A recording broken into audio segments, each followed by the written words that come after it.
हरदोई के संडीला विधानसभा क्षेत्र के कोड़िया कठोरी बाजार में समाजवादी पार्टी की ओर से पीडीए सम्मेलन आयोजित किया गया। तेज धूप के बावजूद सम्मेलन में बड़ी संख्या में पार्टी कार्यकर्ताओं, महिलाओं और बुजुर्गों ने हिस्सा लिया। 161 विधानसभा क्षेत्र से सपा प्रत्याशी अर्चना अर्कवंशी ने लोगों को संबोधित करते हुए क्षेत्रीय मुद्दों और पीडीए से जुड़े विषयों पर अपनी बात रखी। कार्यक्रम में हरदोई जिला अध्यक्ष शराफत अली, प्रदेश उपाध्यक्ष सीएल वर्मा समेत कई पदाधिकारी और कार्यकर्ता मौजूद रहे। आयोजकों ने बताया कि सम्मेलन का उद्देश्य कार्यकर्ताओं और क्षेत्रीय लोगों के बीच संवाद बढ़ाना और संगठन को मजबूत करना।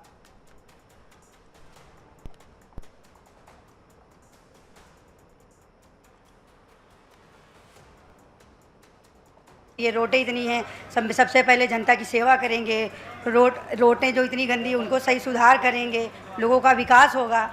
बस हमारी यही दिल इच्छा है। बीजेपी सरकार आई थी, उसने आते बोला था 15 दिन में सारी सड़कें गड्ढा मुक्त हो जाएंगी। अभी भी हम जहां से आए हैं, अभी यहाँ पे मौजूदा विधायक अलका अर्कवंशी जी हैं और अर्कवंशी समाज काफी मात्रा में, बड़ी मात्रा में। क्या आपको लगता है कि अर्कवंशी समाज आपके साथ में खड़ा है?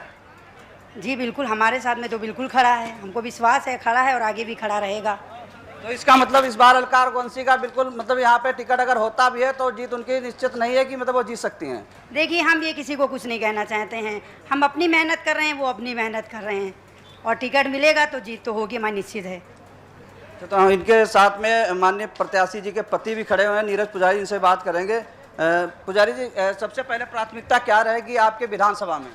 हम क्षेत्र का हम लोग विकास करेंगे और जिस तरीके से जो समस्या क्षेत्र की है उसका पूरा विकास किया जाएगा, उसको निपटाया जाएगा। जिस तरीके से भी हम लोग धरने पे गए थे, कम से कम 20-25 गांव ऐसे हैं कि जहां एक अंडा फैक्ट्री के वजह से 20-25 लोग वहां भोजन नहीं कर पा रहे हैं। 20-25 गांव में लोग भोजन नहीं कर पा रहे हैं और सरकार ने बिल्कुल देखिए कोई भी ध्यान नहीं दे रही है। ना विधायक ध्यान दे रहे हैं, ना सांसद और ना मुख्यमंत्री, कोई सरकार। तो इस तरीके की जो समस्या है उसको दूर किया जाएगा और क्षेत्र का फुल तरीके से विकास किया जाएगा और जनता की सेवा ही हमारा धर्म रहेगा। अभी हम आपके जो प्रदेश के उपाध्यक्ष सीएल वर्मा जी ने कहा था अगर सपा सरकार बनती है तो 300 बिजली यूनिट फ्री होगी। क्या अखिलेश जी ऐसा करेंगे? बिल्कुल करेंगे, बिल्कुल 100% करेंगे, 100% करेंगे। और अखिलेश जी जो बोलेंगे, जो बोला है वो किया है, जो बोलेंगे वो भी करेंगे सब। तो हमारे बीच में सीएल वर्मा जी मौजूद हैं, हमें उनसे बात करते हैं। सीएल वर्मा जी, हम आपसे जानना चाहते हैं कि अगर आपकी सरकार बनती है प्रदेश में, अगर आपके मतलब मुख्यमंत्री बनते हैं, सबसे पहले प्राथमिकता क्या रहेगी जनता के लिए? देखिए, अगर तो शब्द हाई नहीं है। 2027 में परम आदरणीय राष्ट्रीय अध्यक्ष आदरणीय अखिलेश यादव जी प्रदेश के मुख्यमंत्री बनने जा रहे हैं।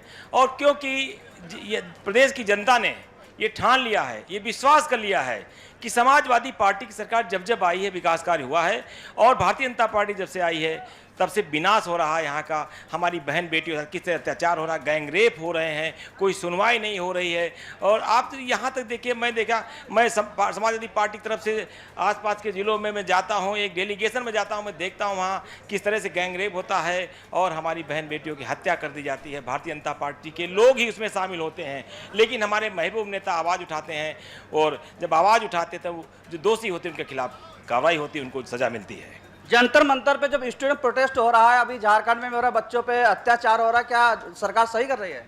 आप देखिए किस तरह से हमारा जो युवा, देखिए युवा जब करवट लेता है तब कोई बचता नहीं, सरकार उससे बच नहीं पाती है। किस तरह से हमारी जो बच्चियां थी, जो लड़के थे, हमारे जो युवा थे, किस तरह से उनके साथ बर्बरता की गई है जंतर मंतर पे। हमारी बेटियां थी उनके साथ किस तरह से अंगों को टच किया गया, उनके कपड़ों को टच किया गया है, किस तरह से डंडे से उन्हें वार किया गया है। तो पूरा देश देख रहा है।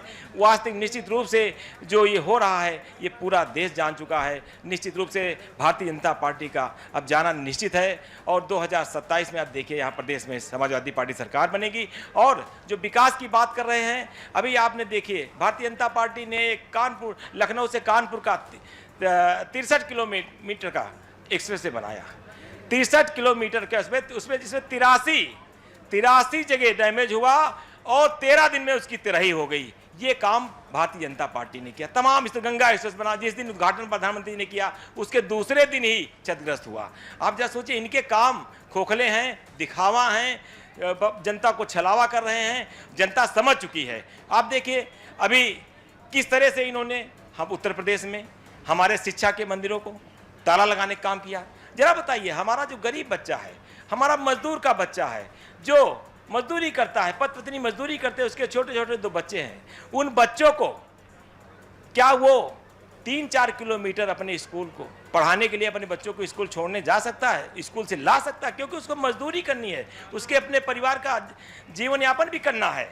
तो इस तरह भारतीय जनता पार्टी आज मतलब आज की डेट में युवा का इतना जोर है। आपने देखा धर्मेंद्र प्रधान का इस्तीफा मांगा युवाओं ने और इस्तीफा धर्मेंद्र प्रधान को देना पड़ा। तो क्या लगता है कि युवा आपके साथ समाजवादी पार्टी के साथ में जुड़ेगा? 100% युवा समाजवादी पार्टी चाह रहा। आप देखिए, आज यहाँ देखिए, छोटा सा पीडीए सम्मेलन था, लेकिन कितना विशाल रूप धारण किए थे गांव में, ग्रामीण क्षेत्र में। एक इनके नीरज पुजारी जी की और चना पुजारी जी की मतलब एक अपील पे कितना बड़ा जन सैलाब यहाँ था। आपने देखा होगा, हर समाज के लोग यहाँ थे। तो समाजवादी पार्टी में हर समाज, हर धर्म के लोग हैं।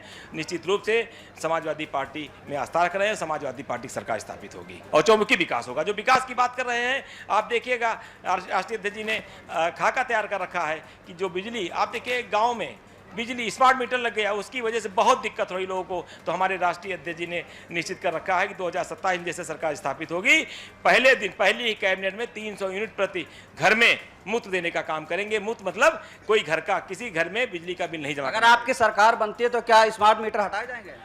एकदम स्मार्ट मीटर की बात छोड़ दीजिए, 300 यूनिट मुफ्त देंगे, स्मार्ट मीटर तो हटाई जाएंगे और हमें लगता है किसी को बिल देने की जरूरत नहीं, वो सरकार अगले सरकार जमा करेगी। और इसी साथ में हमारी जो महिलाएं हैं, घर की मुखिया महिला हैं, उनको 4000 सालाना देने की भी घोषणा कर दिया। 40,000 रुपए सालाना। तो हमारे बीच में हरदोई के जिलाध्यक्ष शराफत अली जी, इनसे बात करेंगे। सबसे पहले आपसे जानना चाहेंगे कि सबसे पहले प्राथमिकता जिले में किस उम्मीदवार की रहेगी? देखिए, हम 8 उम्मीदवार की जो है ले रहे हैं। एक उम्मीदवार की आप मुझसे पूछ रहे हैं, हम तो 8 उम्मीदवार की बात करेंगे। 8 उम्मीदवार पे है जो राष्ट्रीय अध्यक्ष जी जिनको टिकट देंगे उनको हम जिताने का काम करेंगे और आपसे जो है आने वाले समय में हम 8 जीतेंगे। क्या आपको लगता है कि बीजेपी यहाँ से पूरी तरह धराशायी हो जाएगी? हाँ, हरदोई से बिल्कुल बुरी तरह से हो जाए। उनके जो कारनामे हैं वो हर जनता जान चुकी है। आने वाले समय में माननीय राष्ट्रीय अध्यक्ष अखिलेश यादव पे विश्वास कर रही है और आने वाले समय में हरदोई की 8 सीट जीतेंगी। तो धन्यवाद। ये थे हमारे बीच में शराफत अली जी। कैमरामैन रहीश के साथ Virendra Kumar, Lucknow news plus TV channel.